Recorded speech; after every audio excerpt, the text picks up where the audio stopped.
Hey, hi. Hey, hi, hello, everyone. Hello, everyone. How is everything going today? How is everything going today? How is everyone doing today? I know um, my first message that I want to send to all of you is that when you feel there are hard moments coming in your life, take your time, take a leap of fresh air. And yes, indeed, this life will be all in English. Um, but when hard time comes, that will come to everybody's life.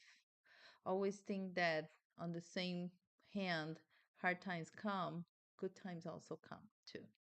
So everything is temporary in life, but one thing is not temporary. My pleasure to be here with all of you, and it's very genuine. I'm happy to be here with you guys. This is the first live of the month of April. And it's not April Fool's Day for me, it's April Reality Day of this wonderful life. As you know, my name is Pauline Janis, English teacher, your best solution for corporate professionals or for people who want to go to the corporate world or for people who want to become entrepreneur, whatever your endeavors are.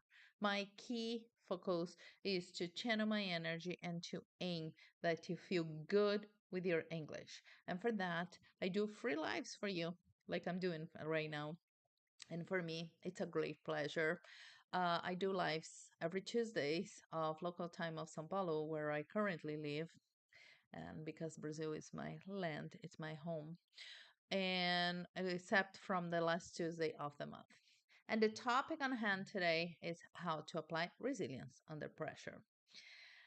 And one of the things that is very important, I think that a lot of people kind of use the word resilience um, because it's beautiful to say it. You know what I mean?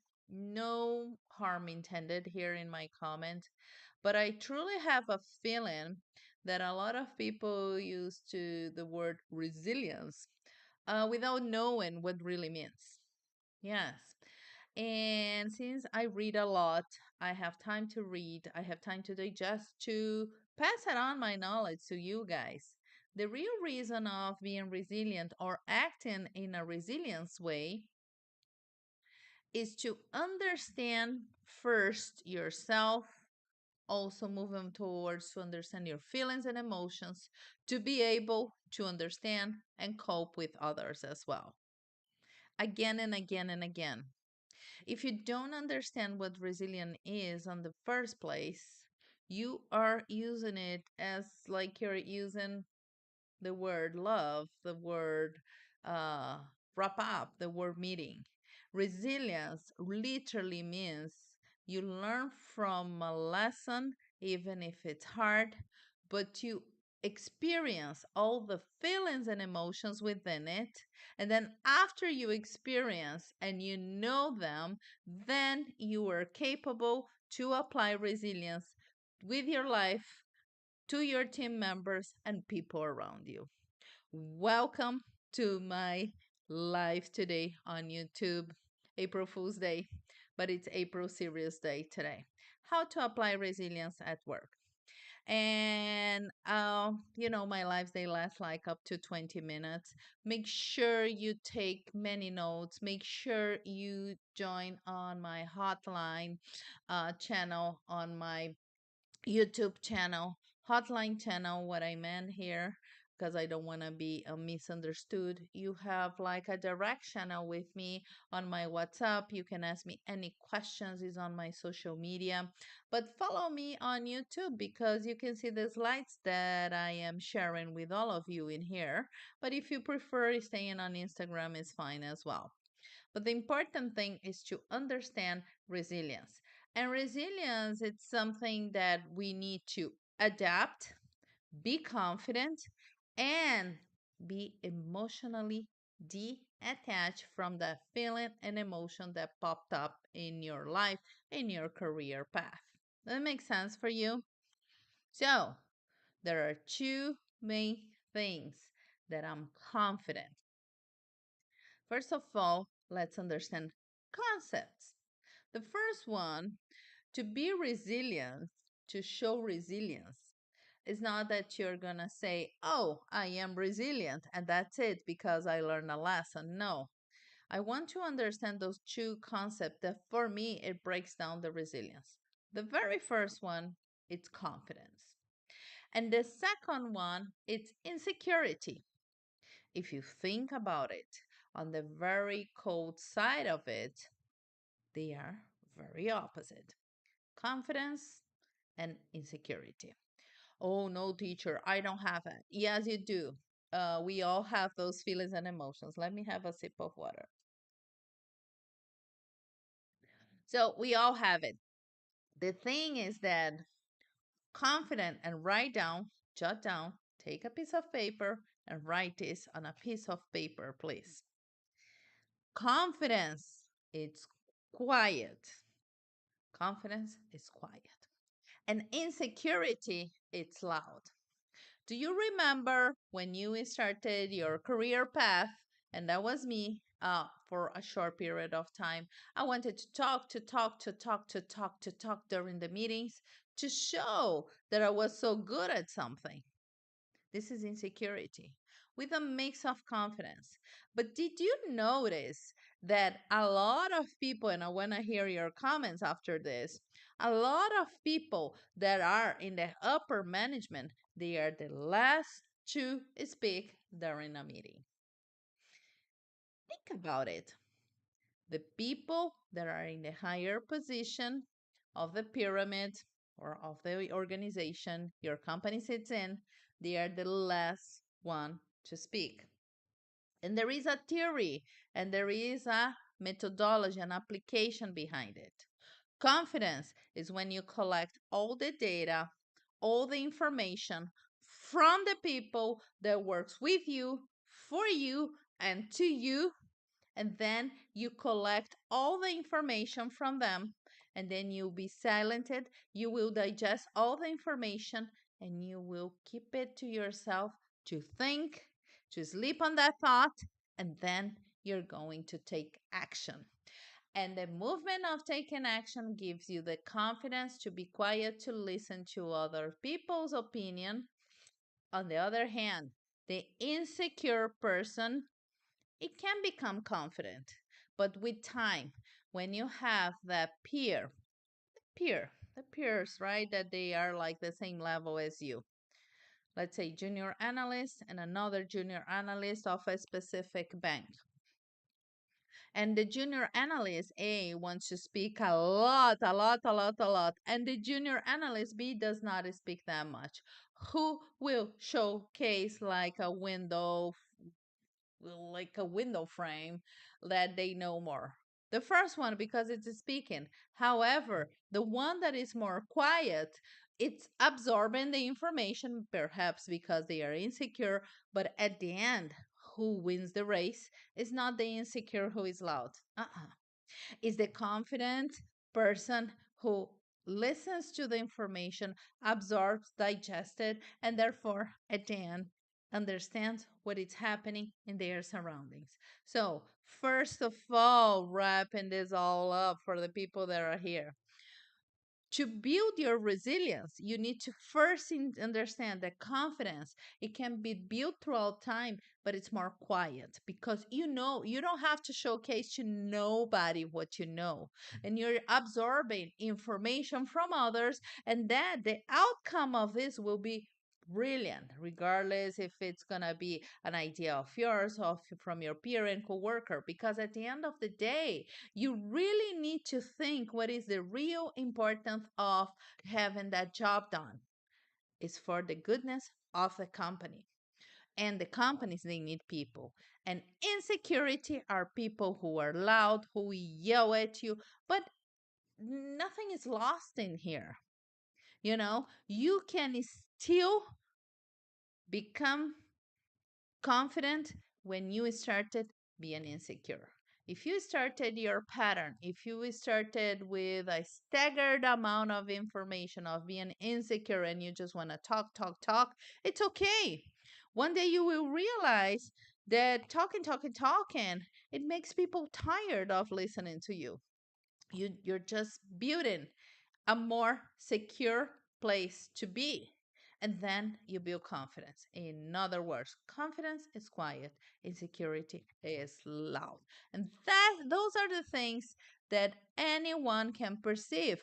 But you just don't wake up and you snap your fingers and say, "Oh, I'm confident. Oh, I'm insecure." Everybody has those feelings and emotions. And here is the catch. Here is the catch, how to apply them, because I can tell you those beautiful things that I tell you. And by the way, this is my top favorite new book, A New Earth from Eckhart Tolle. I love it. Eckhart Tolle, sorry. And The Speed of Trust from Stephen Covey. I have shown like to people many times. Those are extremely different, in essence. One talks about ego and behavior. This one talks about techniques in the corporate world. However, I'm a business English teacher. Oh, teacher, you should read this one instead of this one. No, they complement each other for me to understand myself as a person and as a professional as well. So both together, they blend and they are awesome to read. You should take notes of that if you're interested in first boosting your business English and also learning powerful techniques and apply them in your daily basis.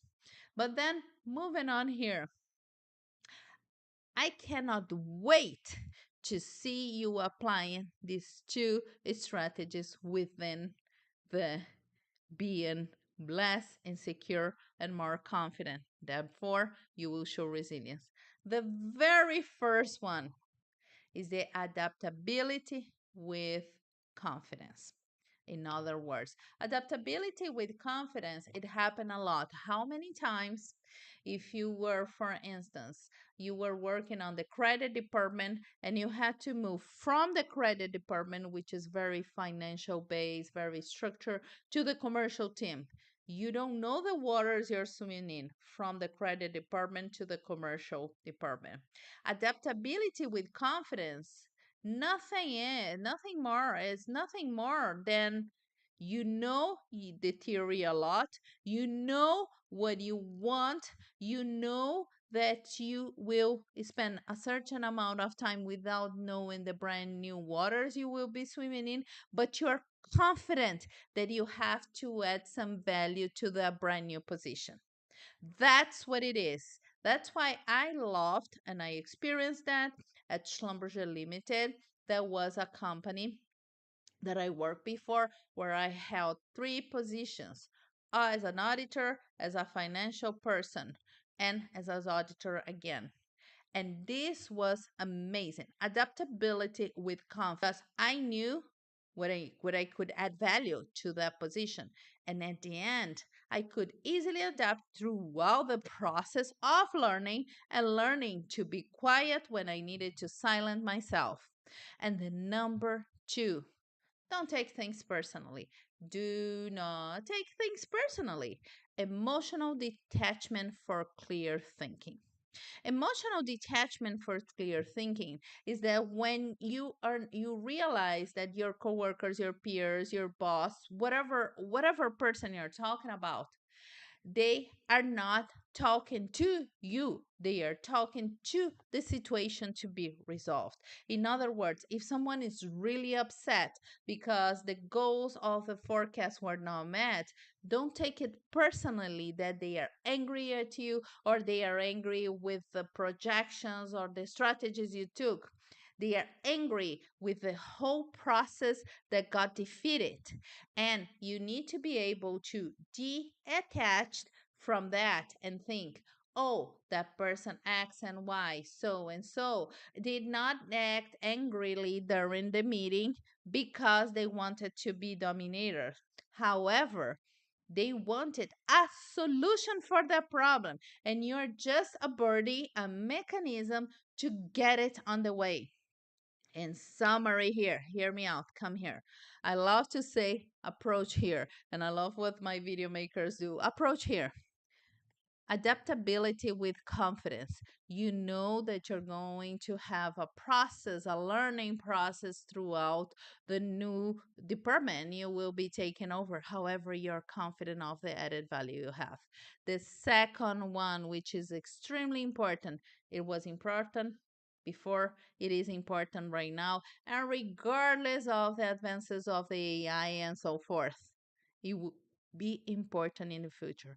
Emotional detachment for clear thinking.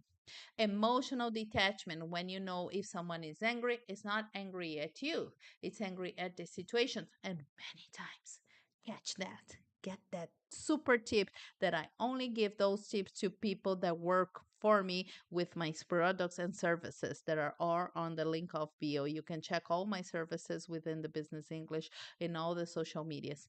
Emotional detachment, when you know the person is not angry at you, but you know to separate that the only main thing you have in common is to find the best results for that project or for that company that you want to be delivered. That's it. So don't forget, emotional detachment and having the courage to swim in different waters brings you confidence. Confidence is quiet, and insecurity is extremely loud. And do you have the magic recipe of this strategy? No, but just progress. Admit those feelings and emotions that are within you, and then you will have a much better life. And as I mentioned, those books that I love reading, they complement each other. This is about ego, and this is about the strategy of the speed of trust. Both of them complement each other. And at the end, if you are interested, you have all my products and services here for people that are joining on my YouTube. You can go and my link of bio, and next week we're going to have the next live. You will pick the topic, and never forget to trust within yourself. But you need to trust to let go and to trust in your guts and trust of the team that is right next to you, because you should work concurrently, not against each other. See you next week on the next free life. And I'm going to close this wonderful life with my two main jargons. Hello, everyone, and bye now. See you next week. Thank you.